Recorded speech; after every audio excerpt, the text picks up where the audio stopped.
ኦርቶዶክሳዊት ቤተክርስቲያን ክርስቶስ የገባው የለም። ክርስቶስን ያወቀው ማንም የለም።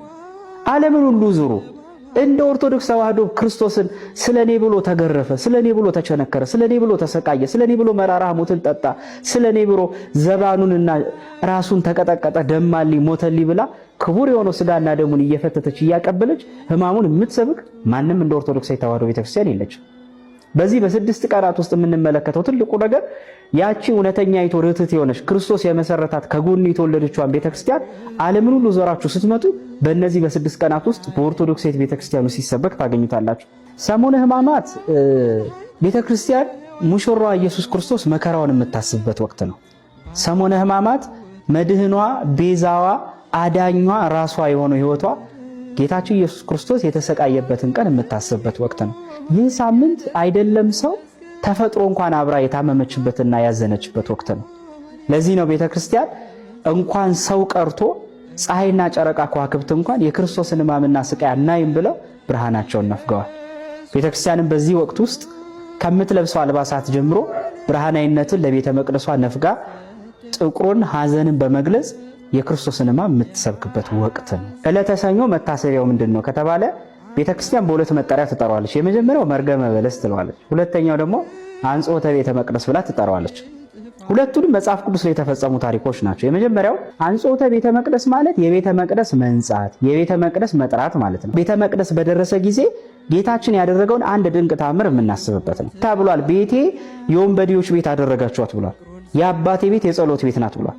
በጣም የሚደንቀው ነገር እዚህ ላይ በጣም ብዙ መናፍቃን የማያስተውሉት ጌታችን ኢየሱስ ክርስቶስ የአባቴን ቤት የንግድ ቤት አታርጉ፣ የወንበዴዎች ዋሻ አደረጋችሁት ያለው እኮ ለቤተ መቅደሱ ጥብቅና ቆሞ እንጂ ቤተ መቅደስ ስለማያስፈልግ አይደለም።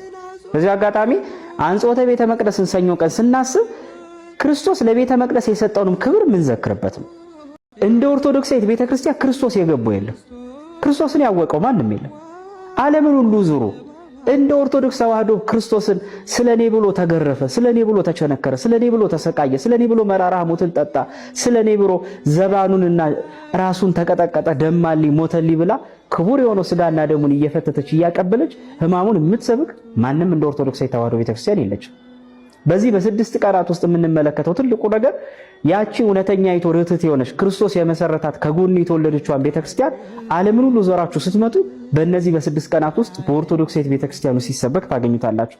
ሰሙነ ሕማማት ቤተክርስቲያን ሙሽራዋ ኢየሱስ ክርስቶስ መከራውን የምታስብበት ወቅት ነው።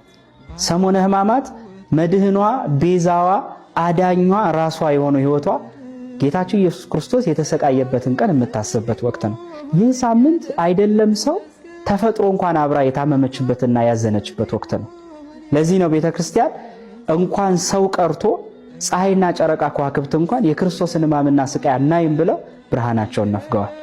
ቤተክርስቲያንም በዚህ ወቅት ውስጥ ከምትለብሰው አልባሳት ጀምሮ ብርሃናዊነትን ለቤተ መቅደሷ ነፍጋ ጥቁሩን ሐዘንን በመግለጽ የክርስቶስን ሕማም የምትሰብክበት ወቅት ነው። ዕለተ ሰኞ መታሰቢያው ምንድነው ከተባለ ቤተክርስቲያን በሁለት መጠሪያ ትጠራዋለች። የመጀመሪያው መርገመ በለስ ትለዋለች። ሁለተኛው ደግሞ አንጾተ ቤተ መቅደስ ብላ ትጠራዋለች።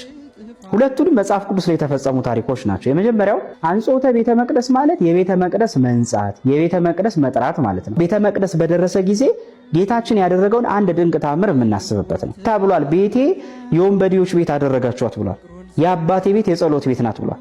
በጣም የሚደንቀው ነገር እዚህ ላይ በጣም ብዙ መናፍቃን የማያስተውሉት ጌታችን ኢየሱስ ክርስቶስ የአባቴን ቤት የንግድ ቤት አታርጉ፣ የወንበዴዎች ዋሻ አደረጋችሁት ያለው እኮ ለቤተ መቅደሱ ጥብቅና ቆሞ እንጂ ቤተ መቅደስ ስለማያስፈልግ አይደለም።